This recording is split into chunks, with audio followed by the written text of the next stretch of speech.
Hello and welcome. This is Senior Living, the program on topics of interest for seniors and for everyone, because time marches on and we are all aging in place as we speak. Our mission at Senior Living is to bring you the latest in information, technology, and hands-on solutions by trained experts in their fields to help us all age as gracefully and youthfully as possible. Today is no exception. Our program today is The Calamity of Clutter. My very special guest is Wendy Tritle of Organized by Design. She has 15 years of experience helping people organize and straighten out their closets, their office, their kitchen, their very lives in general. Welcome, Yes. Wendy. Thank you. Thank you for having me on. It's a pleasure. So the question is how to organize. There are so many books, articles, magazines. Look what we have here, all these books. Get Organized Today, How to Conquer Clutter, Clutter's Last Stand, Organizing from the Inside Out. Even Oprah got in the act some time back with a whole magazine on declutter. So with all of this information, Wendy, why is it that we're still cluttered?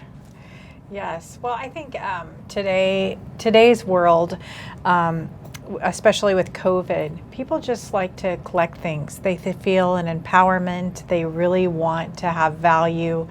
They have items, and then they get to a point where they don't know what to do with them when they, aging into place. And the last quarter of their lives, they're stuck with all this clutter, with all the things which they think are collective, that they've inherited from other people, family members, or they just like those items. They just think that they bring them joy. They like clutter. Well, isn't there also another aspect of it as far as psychologically, in some cases, hanging on to things not because of the things themselves, but because of some kind of a psychological need? Is that in place? Yes. Oh, yes. And as an organizer, I often spend a lot of time just going through and helping people realize that their items, it's hard to let go of those items too. So it's a lot of psychology as far as, understanding why they have the items, or there's a connection with items, with every item, whether it be from this was something that we got on a trip, to maybe it's somebody's relative, or it's just something that they just have that they really like and enjoy. Right. So, yes. Well, how did you get started in the organization business? Well, it's kind of a fun story. I worked in office furniture sales for several years. Oh. And I spent a lot of time setting up people's offices, and lots of times people wouldn't be working properly, or they would have different things in different areas, and so I'd spend a lot of time with them saying, okay, let's just rethink the way that you work. And then I ended up staying home after my second child. And my neighbor said, you're so good at this, why don't you start a business? And I would spend a lot of time going over to neighbors' houses and organizing their pantry. And so when I started, I thought, oh, this is a new concept, a new idea in the Midwest. But as you know, that there's several different companies in the East Coast and the West Coast, and some that are starting in the Midwest, but been doing it for about 15 years. And so we just go in and take into consideration what they have and do a downsizing, go through and downsize. All right. Well, that's great. So folks out there, do you want to live organized? Does your home look like this? We hope not. And Wendy, what's about organizing? What are the benefits of organization, would you say? Oh, I think, when we go back to the psychology of having clutter, it just weighs on us. I always talk about how it makes us feel like we're just so exhausted by the weight of the clutter, and we're just not happy in our own space. And I honestly think that sometimes people spend more time away from their homes because they want to get out of their clutter. And they feel kind of like they're drowning in it too. Run away from so it. Yes, but as you can see that picture, those people do live in the Midwest, and there is some people that live that way, and it's just a lifestyle that they have chosen, and they just feel like they can't get out. Well, it shows you the extreme that it can go to. Oh, yes. In fact, I had a best friend who moved into the community that I was working at, actually managing the community, and she bought a home there, and then suddenly I realized she had the home full and the porch full, and then it was a problem for me, like we have to keep the community clean and organized, but right. I felt very bad because it was actually something that she almost had no control over, so it can be serious. Yes, and I think,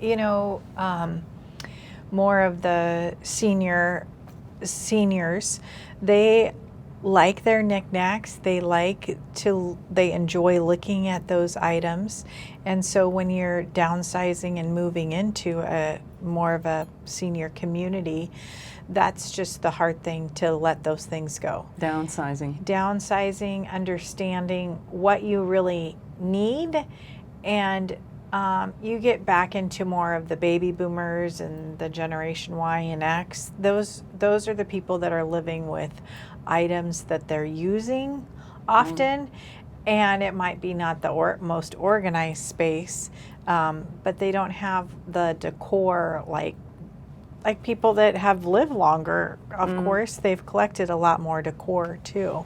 Right. Well, I know at one point I told my sister, and I just sort of figured it out. I said, I just realized that, I'll put everything exactly where it goes and then return it there. And she goes, oh, you're just figuring that out. Yes. I guess so. But as you say, the load is lifted when Yes. your place is organized, or when Yes. you're going to have company and suddenly, clean up everything. And sometimes when you're in a space and maybe having the downsizing situation happen, I always say, okay, does that item live there? So meaning, you find scissors in Johnny's room that don't belong there, then we'll take them to the kitchen. Exactly. Mm-hmm. So all clutter's a problem, but Wendy, so what is the first step as far as organizing clutter? Organizing. Step number 1. Yes, I often, when organizing, the process that I kind of came up with and think that I share is pulling everything out, just pull everything out. And the idea, the psychology behind it is that you're taking it off of the place where it lived, and you're putting it into a different place. So now you have to make a decision whether what you should do with it. And lots of times if you read on organizing, they talk about the different steps as far as, make a pile for donation, make a pile. Right. But before we even get into that, even before that step, it would seem to me the first, which we've already talked about, is analyzing and admitting that this is something I want to do, that maybe I do have a problem. Yes. And so Yes. once we know that, like most other things, we have to admit if we have a problem. And then once we admit that, then we can move forward. Right. Admitting that you have, I think of it very similar to counseling. So people that are ready, motivated, you just have to make that step. And sometimes the situations are that you're forced into organizing or downsizing, whether it be your health, a divorce, a death, and then you're forced into downsizing, and then you have a move, which are the 5 stressors of any move or any of life is divorce, moving, death, health. So, admitting and going through and saying, okay, I'm going to do this. I'm going to make this a priority that I'm going to do it. Very similar to working out, making sure you do it and you make that decision. And as you say, as we grow older, I have a lady friend who is 92, and she's amazing because she's still, whenever I see her, she's immaculately dressed and, with clothes she's probably had for 30, 40 years. And she took me to her basement, and there's one room that's full of shoe boxes and things that she's knitted and made and just beautiful things. And she said, well, I'm starting to clean out. And she has a big house, so she has lots of spare rooms. But it's so cute. But at 92, she said, I'm starting to clean out and organize. So, okay. Yes. I'll tell you, it's interesting what people feel as if they need to keep, like shoe boxes. Exactly. Or, sometimes we find boxes of things that you don't even have anymore, of those shoes that you've already donated. So empty boxes. Yes, lots of. No, I think hers are all full. That's funny.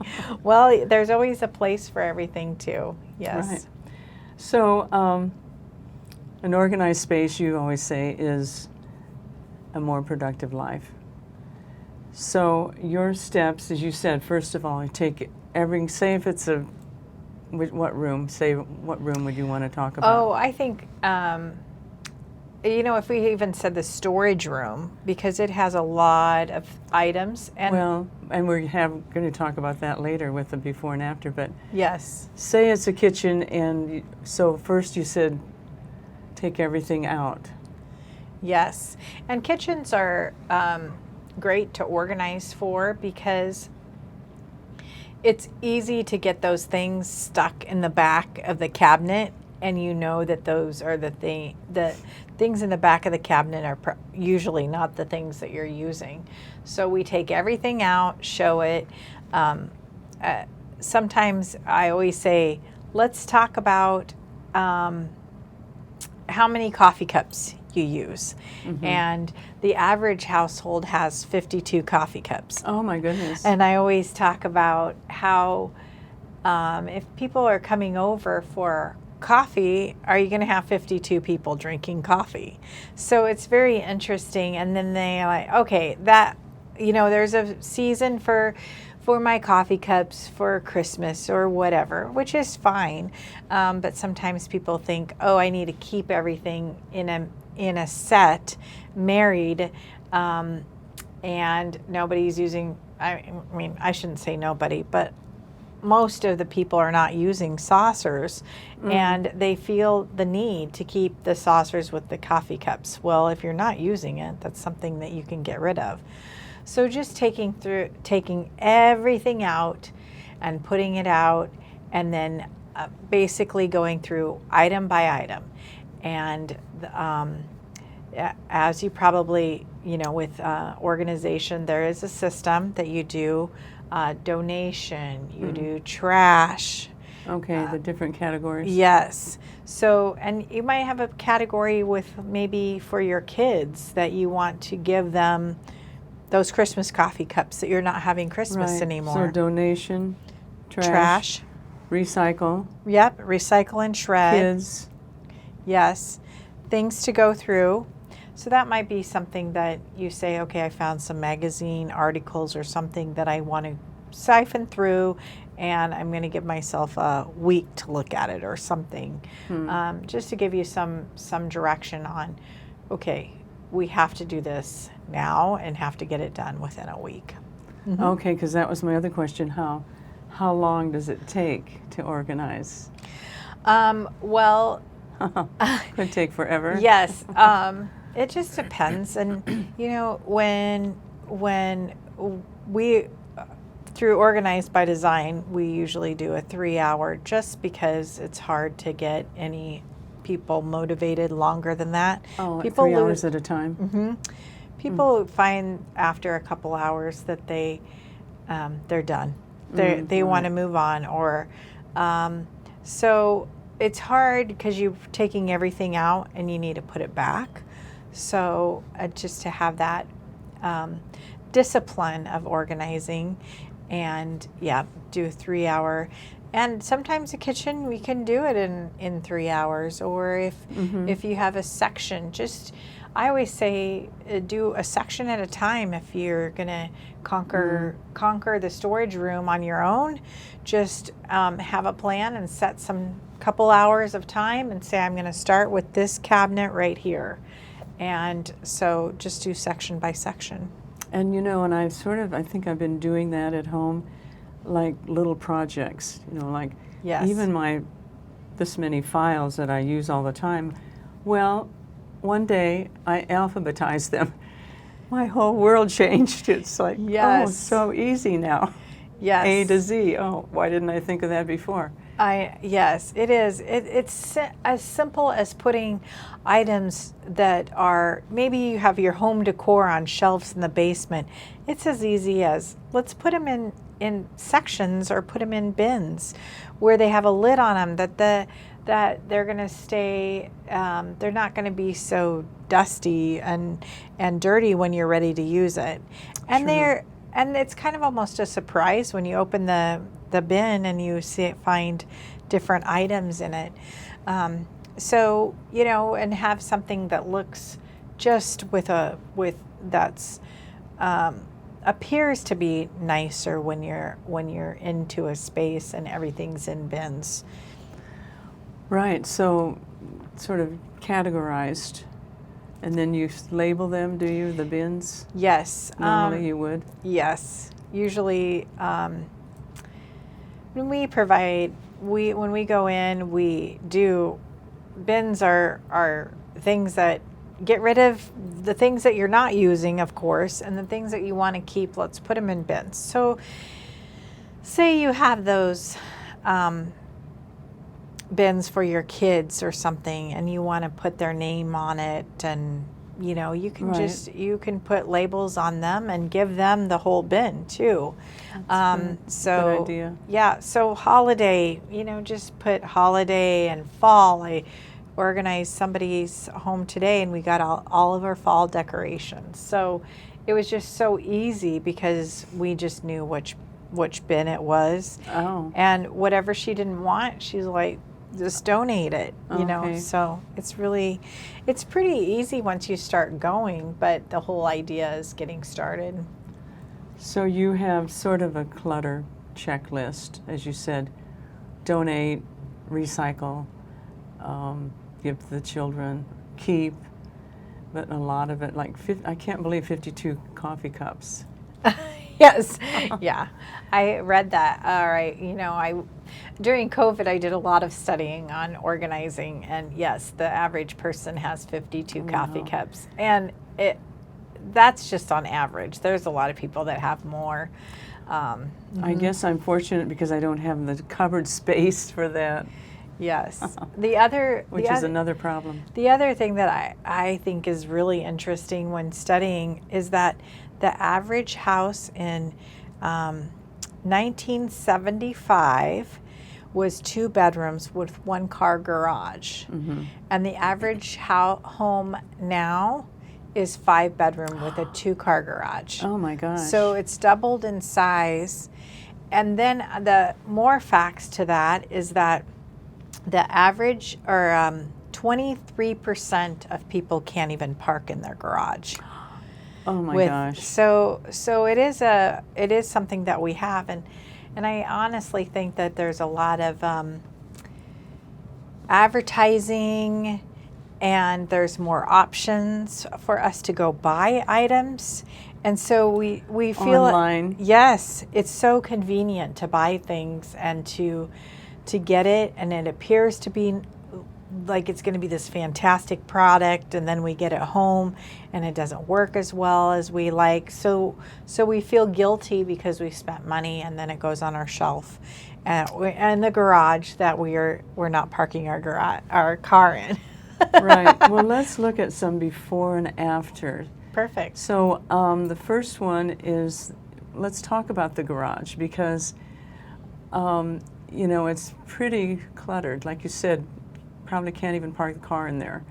So what do you suggest how to begin? How did you begin on this one? Well, that again, we ended up taking everything out, putting it into categories. And when we put it into categories, I just put a bunch of different bins all over the floor. Mm-hmm. And then we said, okay, this is golf. This is car cleaner items. This is, they wanted, in that particular garage, they wanted some of their cleaning supplies in the garage. Any bin that was for their kids, you know, like a swim bag that they could just grab and go. So creating a way that everything is in a bin rather than on the shelf, of course, prevents it from getting dirty, getting shoved around, getting to the back. And it just protects it from all the other things that are going on in the garage. And the after picture is so neat and tidy. Yes. You know, it just looks fabulous. Yes. So how about this next one is a closet. So the beginning, before, just cluttered. Yes, yes. And there's a lot of just mismatched things. So we went through and we just basically made sure that Took everything out. Took everything out, and it was a kid's closet. So we checked the size and make sure. And we even categorized it on hangers, because they had 2 different colored hangers, which this is kind of my OCD little mind. It's trying to make it more organized than it needs to be, but we also put all of the summer on one color hanger, and all the winter on the other one. So yeah, it looks really nice. And then utilize any space that you have, and of course, like I said, putting everything in bins. And that particular closet is great because it can grow with the kids. So added that shelving in the bottom just utilizes the toys that they can put in bins right now, but you can grow into it and have shoes and become an adolescent with shoes and different kind of toys in the bottom of the closet. It's a learning experience for the children too. Right. And Yes. of course, in a female closet, you could do, like I've done, is color code. And then I put trousers in one end, but all the tops and things in colors. Wow, you're That's what good. they do at the Goodwill. You're organized too. Yes, yes. Well, and yes. it helps, it does, because then you think, oh, I'm going to wear, like you said, I'm going to wear red. Oh, here's the red. Yes, very and that good. kind of thing. Yeah. So the third one, before and after, I don't know, workplace, I call it the spare room. And everyone knows that a spare room is a very dangerous thing. I mentioned to you before, I have a best friend who bought a beautiful new home, and her second bedroom, the spare room, she put all boxes in there when she moved in, well, I'm going to, get to all of this. And I swear it's been a couple of years, and I think that room is still door closed and full. Yes. So this room looks pretty cluttered at first. Yes. So what did you do think there? it's hard when you have so much surface on the floor, because you want to create that vertical storage. So we did have a lot of donations in that particular room. But I always say too that a lot of items end up in your storage room or your garage to die. It's the last place if you're not using it. So this particular client wanted, she was storing a lot of fabric. So we created a system where she had different kinds of fabric in it. But she wasn't about to donate a lot of it because she thought, oh, I might need it. Oh, of course, that's the old saying. Yes, yes. I might need this one day. But then, of course, you know, give away clothes, and then that's happened to me where the next day or two I go, oh, I wish I had such and such to wear. Oh, that's right, I donated that. Oh, well. Yes. So that's all. That's great. I read one article that said husbands could be in the category of clutter, not that they're the actual clutter, but they could be the cause of clutter. Yes. I think we all are, we all feel as if we have our weaknesses and strengths. And I've been married for almost 25 years. And I want to say I feel like I'm very organized. Yes. And so I think it takes all types of people. Not to say that my husband is not, but it's not a priority of his. So I think we all have that. I mean, if your companion or whatever you have, when the situation is when I do a consultation, I'll ask, or they'll just volunteer the information as far as who is the organized person in the household. Oh, okay. So it's almost like there's one particular person in the house that takes care of the organizing. And I don't know how it works, but I guess opposites attract. Usually the wife. Well, real quick then, how about moving? Because I know you mentioned that. I moved cross country a year ago, and I'm telling you, it was a horrible experience. I mean, it was not easy. Yes. Well, and you know, moving is very stressful. And so we do a relocation program. So we can, what we do is we can box items up. So there's different ways to do it. You can do downsizing. So we'll go through everything. And then we'll have that category of the things that you want to keep. And then we'll have somebody else boxing items up. So if we go through your house, you'll have those donations. Most people get rid of items when they move. It's a good time to say, okay, I got to go through my house and get rid of some things. Well, I think we're already running out of time, but that is excellent. And jewelry's another thing. I have a friend who has 2 closet doors full of just her necklaces.